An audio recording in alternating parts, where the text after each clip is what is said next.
And we are officially live. Hello to all the internet out there, and welcome back to the NXTilosos, the sexiest NXT review show out there on the internet. My name is Mikey. I am joined by the Bleat Father himself, Kiltman, and welcome to where this is a show we talk about NXT our way. Because why? Because this is our show and not yours. Wait, we're called now? Not to rip off Katya and Trixie, but Okay. I thought we were doing a Monty Python reference, and I was gonna go no, smack in the throat, no, ooh, as in the sound of surprise, like ooh. We are now known as onomatopoeia. Clap, clap. Clap, clap. But hello, welcome. We are here to talk about the Tuesday, May 19th edition of NXT, in which we had a certain Bleat Father. I'm still confused. I'm pretty sure he went, but it was very quiet. No, he did not. Okay, never mind. No, I didn't get home till so I left work late. I didn't get home till almost 5 o'clock. By the time I gotten showered, changed, and headed over there, by the time I would get to Full Sail, they would have already been cutting off the transportation, possibly. Fair. So I'm like, all right, well, I'll just go in 2 weeks. Alrighty, so we both watched it at home. We got a lot to talk about, so I'm going to keep this intro brief. We go live pretty much most of the time every week, especially on Tuesdays, Wednesdays, and Fridays. We do some stuff on Mondays and Thursdays, and this weekend's going to be a busy one because I can't speak for my other constituents, but I will be going live Saturday and Sunday. Saturday for Saturday night's main event, and Sunday for AEW's Double or Nothing. So this is gonna be fun. We have social media at BC WrestlePod. We have merchandise, bcwrestlepodshop.fourthwall.com. Link in the description of these videos now. And then, of course, we have a coffee bot that helps us pay for these pay-per-views and streaming services. So, yeah. And that little coffee bot will be popping up ever so shortly. So that is very, very fun. I'm not even going to try to pronounce the username, but yes, WWE can be fun. And I do love it. Specifically NXT. That's Marshmallow. Marshmallow.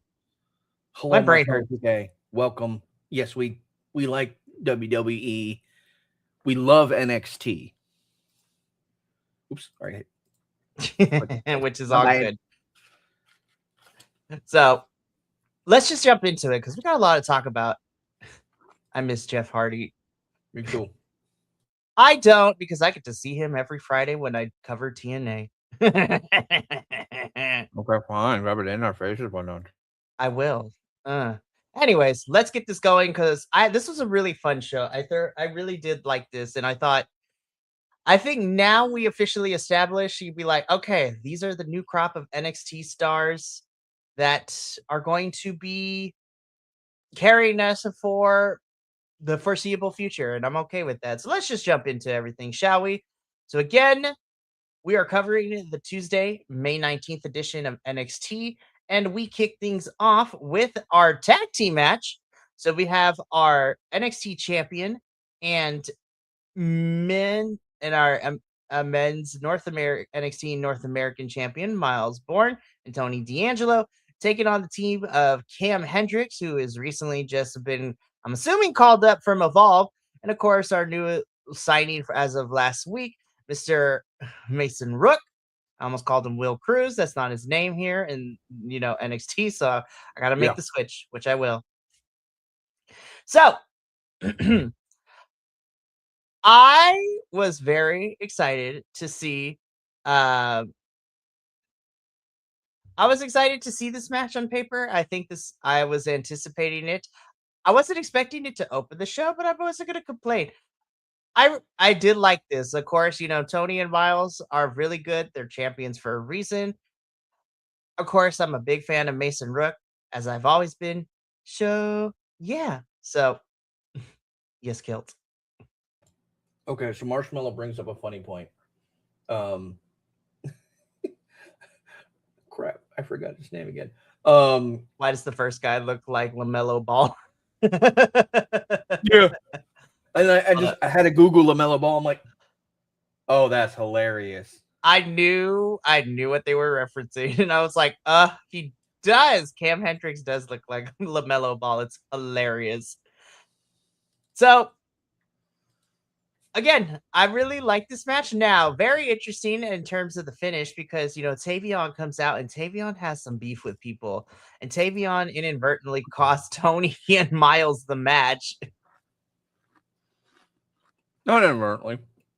Not inadvertently, he did cost them the match, but then also too because Mason Rook had the pin, and then Cam Hendricks handed himself in to steal the pin, which would come to bite Cam later in the butt later on in the evening. So your winners is Cam Hendricks and Mason Rook over Tony D'Angelo and Miles Bourne.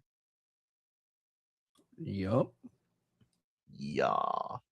So yeah, fun match to open the show. And we'll be talking about everybody involved here because there was some stuff.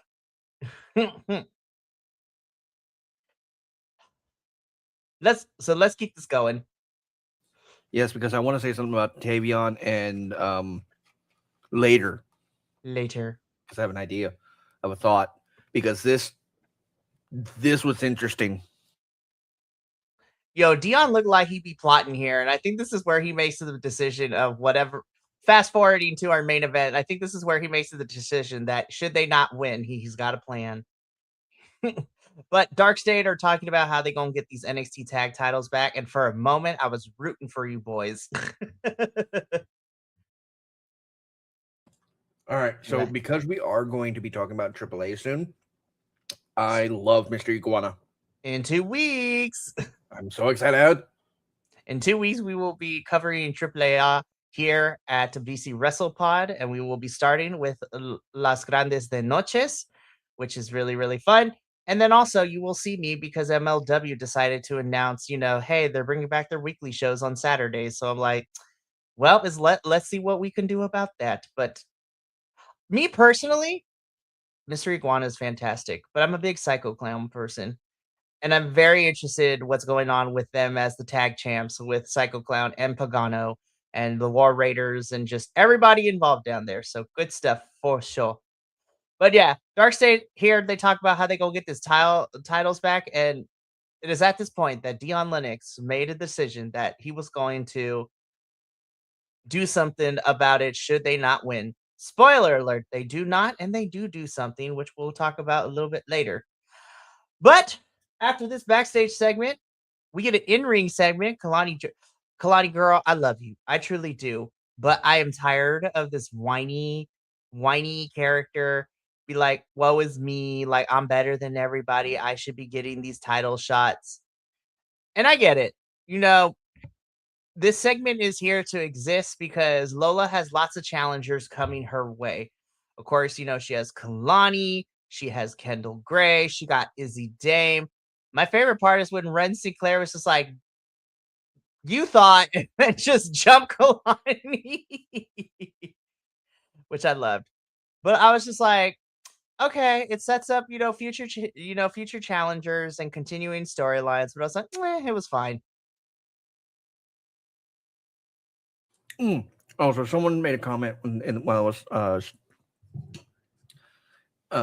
Marshmallow. Yes, we did like when Paige came back, but we're gonna focus on NXT for right now. But there was someone did make a comment about Mason Rook looking like Bronson Reed, and I'm like, yeah, if you mix him with JBL. Bronson Reed is in a Kiwi and he's also indigenous. So I'm like, I'm not going to touch that one with the 5-foot pole. Yeah, that's why I said if you took Bronson Reed's frame, put JBL's mentality, like kind of like I would say a little bit of obviously his skin color and the jowls of him. There you go. Maybe. Yeah. We're talking about that because this was a thing, and I was like, it was fine. I didn't like it. I didn't like again. I'm kind of annoyed. It's just she's coming off whiny, Character-wise, it's not working out. I like her. I just don't like the character. So, yeah. I did like Ren sneak attacking Kalani. That was funny. Yeah, that was funny. Then again, I think one of my... Hi, Nick! Nick, hold up. I'm going to put you up in the screen. Give me a sec. I got you. There we go. Bam. What's up, Nick? My favorite, well, one of my favorite bald folks out there on the wrestling internet. I couldn't say my favorite because then Kilt would get jealous. Kilt is my favorite bald man for NXT. Will's my favorite bald man for CMLL. Okay. I'm glad you started specifying because there's a lot of us in this team that are bald, yourself included and Nick included. Excuse me. Yes, I shaved my head, but I still have the propensity to grow my hair out in 2 weeks if I wanted to. Then do it. I did, and it's uncomfortable during the summer. Trust me. Yes, I know. Kilt, I'm his favorite bald man. Sorry you had to find out this way. I will fight you, Nick. Marshmallow, there's a lot of people in NXT. There's too many to go over. You got Lola Vice currently on the screen. Lola Vice, Izzy Dame, Kendall Gray, Kalani Jordan. There's so many people. Check out their roster page. There's a lot of them. There's a lot of them. So again, we're setting up stuff for Lola to do. Lola's also going to be busy because she has a match coming up at Los Grandes de Noches, where she is teaming up with La Catalina and Bailey to take on Las Toxicas, which I'm excited for. This is going to be great. Anywho, let us keep this ball rolling. Oh, Marshmallow, you might not be seeing it because Nick is chatting on the YouTube, or at least on the computer, and you are commenting via Yo Mobile. Because we got 2 different vertical formats going, y'all. It's great. All righty, let's keep this going, though. This was unnecessary. Layla Diggs is quote unquote taking a dig at Jada, and Jada's like, "All right, fight me," and she's like, "Bet." So they gonna fight next week. I'm like, okay. Yeah, that was fun. Jada needs to whoop some ass because I love her, but I'm tired of seeing her lose recently. Shut up, Nicholas. How dare you besmirch Los Toxicas? They are fantastic. Love them. Also, La Catalina's probably taking that title from Flammer coming up very, very soon, but we shall see. Well, Marshmallow, there's 2 reasons why we're able to say a lot of the Spanish words very fluently. 1, Mikey's Spanish. 2, I've learned Spanish in high school, and pronunciation is actually very important. And so that, and also I hear him say it, so I mimic him. I'm a fucking parrot. Yes, he is. Raw, Kilt one cracker. Exactly. So Jada and Layla are going to be fighting next week. I'm like, party, let's go. All right. Before Nick gets to it, I have to say it. Mikey's Polly. I'm the cracker. Oh my gosh, you're son of... Nick's like, I volunteer as tribute. I want to hang out with my favorite people. Like freaking Mike Rome, the announcer. Oh, they do have a backstage person. I forgot her name. She's relatively new. I like her. After last week's sit down with, OTM, I do enjoy her. Love it. Alrighty. We keep this rolling though, because after this, with this image, I volunteer as tribute. Down, boy. Down. Down, Nicholas. Down. No. First off, let's remember Miss Parker is currently dating Jay Uso. Yeet. Allegedly. And Thea Hale is dating Willem in Evolve. Mm-hmm. Allegedly. Even if it's fact, and they are. I say allegedly because I'm not trying to get canceled out here. Wait. Okay, so Jada and Jay, that's alleged. Thea and Willem is confirmed because she says it all the damn time on those live streams. Thea just has no chill, and I love it. Oh my god, it's so much fun. All right, so let's keep this going, though. Tristan Angels is gonna make me very upset and annoyed, and I'm here for it.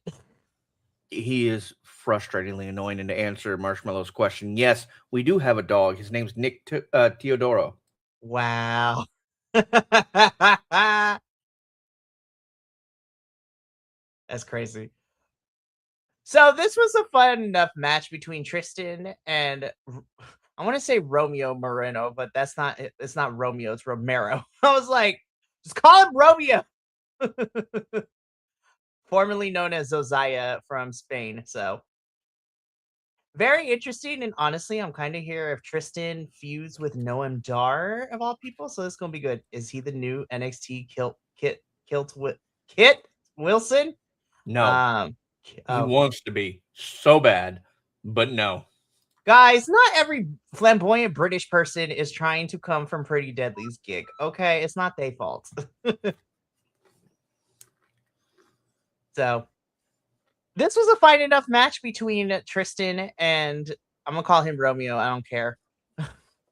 So Romeo Moreno, and I love it. So that's ooh man, Kilt Wilson. That's his new name. No, stop it. We're done. Tristan wins. Moving on. All right. Very interesting developments here. First of all, we start off with Tatum and Lola talking to each other, which I was like, yes, girl, we love them. I love them interaction together. And Lola literally asked Tatum, be like, girl, how did like Izzy's annoying. How did you manage to deal with her for so long? And Izzy's just like, you just gotta beat her up and then call it a day, essentially. Mm-hmm. Nickel is. Kilt Wilson and Mikey Prince. We are the NXTilosos pretty deadly now, apparently. Pretty baldly. Pretty baldly, I will say. Speaking of bald, not really. Uh the girls are talking, and then Tony and Miles come out and they talk. So this is all our current, champions right now. So this is gonna be crazy. But Tony is not happy with Miles, and Tony tells Miles that Tavion needs to steer clear away from him, otherwise they're gonna be some problems. I'm like, Tavion, you got some splaining to do. Which he doesn't, but hey, you know what? I'm here for the ride. And no, Marshmallow is Tatum Paxley. Nothing to do with Jason Tatum at all. Mm-hmm. Moving on. Oh, yes. Gimme. Heck yes. First off, let's do the most important thing and congratulate this beautiful man on the right, Naroko. A very happy congratulations on your wedding to Io Sky. They waited 10 years to get married. That's crazy. Yeah. But hey, you know what? They were busy, and I love it for both of them.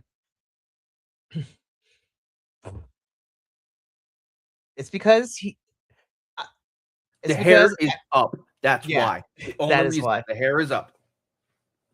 Because I thought so too. I also find it that I love what I loved about this is that Naraku, formerly known as Evil, he tells Tony that Evil will come for Tony one way or another. I'm like, I see what you did there. You played on your name in New Japan. We loved it. So Tony also got some people coming after him for this title. I was like, this is gonna be interesting. Is he that big? In regards to Tony's size, I don't know. I think so. I would say so. I mean, the last time I saw Tony was live at an NXT show was when I went to Stand and Deliver like 3 years ago when it was in LA. But I would say so. I think he's getting there at least. So anyways, so Tony has got Tavion running around somewhere. He has Naraku coming after him too. So Mason Rook has also made his intentions known. So Tony got his hands full over the next couple of months with a bunch of these challengers. Hold on one second. Marshmallow. So Raw and SmackDown is what we refer to as main roster WWE, the flagship shows. NXT is their minor league, basically. It's where a lot of the talent comes to after Evolve and intellect development and all their processing from coming in for being a rookie. It is perfectly okay. We'll educate you as best we can. NXT is basically where people go to get polished, they get refined, they get set up to become Trick Williams and get brought up. Trick Williams was here and in NXT for the longest time. Same with Obafemi, same with Charlotte Flair, Bailey, Javon Evans, everybody. Ethan Page, Hendry. Joe Hendry, yeah. Oh, you were a backyard wrestler? Hell yes. Craziness. I know a few of y'all. Insane. Insane in the my friend has always been insane. Fair point. So, all right, let's keep going because we got a show to still talk about. I don't know what's going on in the waters, but Tatum Paxley continues to impress me with new things she learns and the things that she is able to do with Lizzie Rain. The step up in Seguri that she was able to hit on Lizzie when Lizzie was coming and jumping like through the ropes was so much fun. This was a really fun, fantastic match. Of course, NXT Women's North American, Tatum Paxley defending the title against Lizzie Rain. I thoroughly enjoyed this match. I loved it. Loved both of them. Baller. This was great. 100% no notes. Perfection. Lizzie's coming up. She needs a little bit of work on her mic skills, but that's it. Mm-hmm. Like everything flowed. Everything so far has been the great. Character, the presentation, the wrestling is fantastic, and I loved it. And of course, post match though, Zarya comes out and she lays out both Lizzie and Tatum. So Zarya is coming after that Women's North American Championship, which I'm okay with, and I love that. Tatum has been fighting with Blake Monroe and Izzy for the last couple of months. So Tatum versus Zarya would be interesting because now Tatum has a really big hill that she needs to climb over if she wants to remain as a champion, because Zarya is not going to let her and is not going to make it easy for her. And I live. Anyways. Ren Sinclair apologizes for attacking Kalani, and she gets a match next week with Kendall just being there, be like, girl, what are we doing? So Ren and Kalani is made for next week. That is pretty much the synopsis of this picture. We shall carry on. Because, guys, Tate Wilder died, and he bled for us as well. Dude, that was like, holy shit. I looked down to check something, and then I looked back up, and his eyes cut open. I'm like, what the fuck? But that was his ass crazy. Ended to him. That was crazy that his eye got cut open, but it made it even better because Keanu Carver kicked Tate Wilder's butt. Like, this was such a decisive victory for Keanu Carver, honestly. Tate's really fun. I actually do like Tate Wilder. I was just like, if he's going to continue to get his butt whooped every single week, but like be not annoying, I'm here for it. We see you, Marshmallow. I kind of see it, but I don't at the same time. Maybe like in a different universe. No, maybe the Grayson Walker, but in all honesty, definitely there's no Eddie there. Nah, I don't think so either. Anywho, let's keep going. Keanu Carver whooped Tate Wilder 3 minutes. Yeah. Moving on. Okay. Whatever Shiloh Hill is doing now is gold. Like, he's now trying to become Mr. NXT after having a conversation with Tristan Angels. And it seems that Tristan and Shiloh Hill are on a collision course. And so Shiloh, for the whole entirety of this episode of NXT, has been walking around trying to get votes to become Mr. NXT. And so he runs into Birthright, who Miss Ariana Grace, the former Miss NXT, is like, no, you are not Mr. NXT. And Charlie Dempsey is done with the shenanigans, so he challenges Shiloh to the to a match next week. Marshmallow, that's not Demon Ambrose. That's Charlie Dempsey. That is William Regal's kid. Yeah. And we see the chat.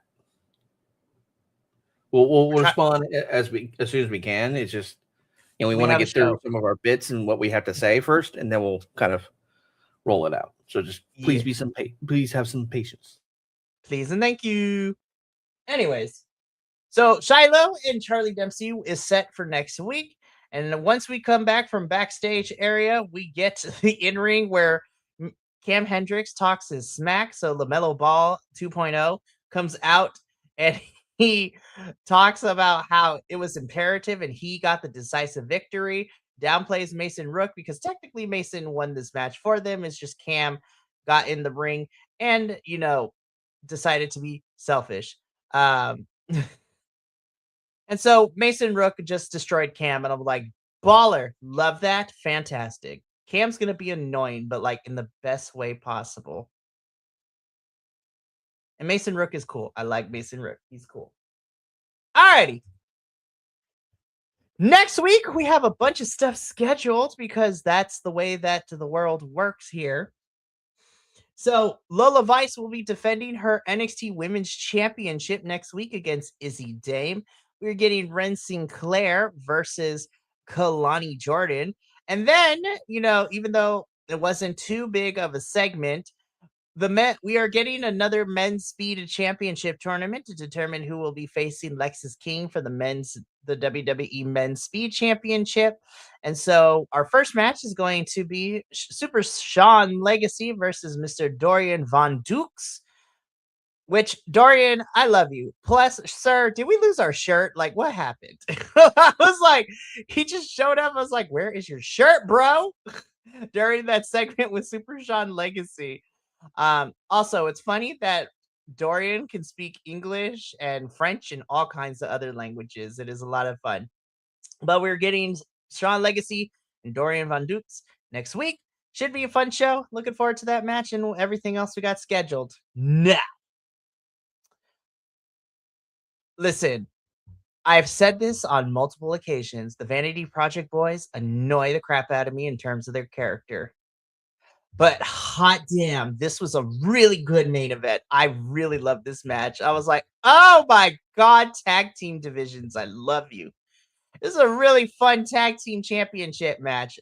I think, of course, the Vanity Project boys leaning into their shenanigans was fun, but they are also really good wrestlers. Dion and Saquon are really good as a team too. And I honestly thought for a hot minute that Saquon and Dion would pick up the win, and I was rooting for the Dark State boys to take the tag titles. But it is not to be so because the Vanity Project boys retain the NXT Tag Team Champions, and Kilt, the votes have been cast, and Dark State has ousted Saquon Sugars from the group. Also, I'm mad that that candy got destroyed in the process. That is a waste. But Saquon is out at Dark State, and I'm low-key kind of excited. Okay, so normally his Vic's bowl of candy is like half to a quarter that size. It's usually just like a smaller one, not a whole fucking thing. I think they loaded him up just for this spot because they were going to drop sugars through the table. They wanted all the sugar to go flying. But I think, okay, so here's what I was alluding to earlier. Saquon and Tavion should team up and just wreck house on everybody who betrayed them. Just tear through it all. Just go full fuck you. I would be here for Saquon and Tavion to be a tag team. And I've said this on multiple occasions. Of everyone in Dark State, my favorite, of course, because I'm familiar with some of his work on the independent scene, but Saquon Sugars is one of my favorite folks. And I'm really excited to see what NXT does with him now that he's been ousted. Of course, he's probably going to want to get revenge against Dion and Osiris and Cutler here. But I am also ready for Saquon to become a single star and start going after them championships because I think Saquon as a babyface is going to be really good for NXT because he has the charisma, he's got the skills, and I'm really putting my stock in Saquon. I think he's really good, and I'm excited to see what's next for him now that he's a single star by himself. Yeah, I agree. When it comes to personality and mic work and all that, Saquon led that group. Mm-hmm. It just obviously the token white guy is not the best at most of anything, and so that's why they gave him the fucking goofy "what the fuck are you saying, bro" lines. But Is being sus. yeah, yeah, he's saying the shit that I clipped for other streamers just to make them feel like, why did I use that word choice? But yeah, this is going to be interesting. And I'm excited to see what Saquon does. Maybe get that Saquon coin back. But yeah, this is gonna be so much fun. I'm so excited for this. No, so obviously, I'm pretty sure that Saquon is going to want to get revenge. So that's going to be the first feud for Saquon as a single star, like especially against Dion. But I'm excited to see where Saquon goes. And that, my bald-headed pleat father friend, is the end of our NXT. That is NXT this week. This was really fun. It's really nice when I could just sit down and watch NXT, and I'm like, I'm enjoying almost everything that I'm watching. Tristan Angels annoys me, but I'm excited though for him too, because I was like, NXT, thank you for just giving us whatever you can think of, and I enjoy Tuesdays. I look forward to it every single night. So, of course, we'll be back next week to talk about another episode of NXT, which is going to be the May 26th edition of NXT. But we still have a whole bunch of stuff coming up this week. This is our kind of prelude into the summer season because summer is going to be jam packed with some fun stuff. So, tomorrow, later on tonight, me and Papa Oso, who is finally making his return and re-debuting on the CMLL show. We signed him to another multi-year contract here at BC WrestlePod, so I am excited to have Papa Oso come back and talk some lucha libre with me. So that is tonight at 8 p.m. Pacific Standard Time, 11 p.m. Eastern. Friday night, we have our TNA post show where I and the other Will, not Papa also Will, but Radio Will, we will be talking about TNA as we are inching ever so closer to our next pay-per-view for TNA, which is Slammiversary coming up, in which they made the announcement that every single TNA championship will be on the line in some capacity in Slammiversary. So I'm excited. Then Saturday and Sunday, you get a double dose of watch-alongs on two different companies. Saturday, we will be here, or at least I will be here at least, to do a live watch-along and Kilt, and possibly our friends Matt and Sean of If We Had the Pencil podcast. Not Nick, though, because he said he's unavailable. How dare he? Yeah. Boo, Nick. Let's all boo Nick for not joining us for the fun. Boo. So we will be doing like 5 minutes when he texts me. So boo. I know. So we will be doing a live watch along for Saturday night's main event on Saturday, and then on Sunday, Benny and I will be doing a live watch along for AEW's Double or Nothing, which our predictions video will be coming out that morning, and we recorded it last night, so we have our predictions locked in, and we're good to go. But we got it's fun stuff here at BC WrestlePod, and just find something that you love and tune in because we appreciate interacting with all of y'all. But we got to get up on out of here, so thank you so much for tuning in to the NXTilosos post show. We will be back at the same time, same place next Wednesday to talk about another exciting episode of NXT. So until then, from all of us here at the BC WrestlePod to you watching at home, remember, take care of yourself, love one another, stay biconic, and more importantly than anything, you always deserve to finish your story. I'll see you later for CMLL in a couple hours, but until then, sayonara, adios, and until next time, peace.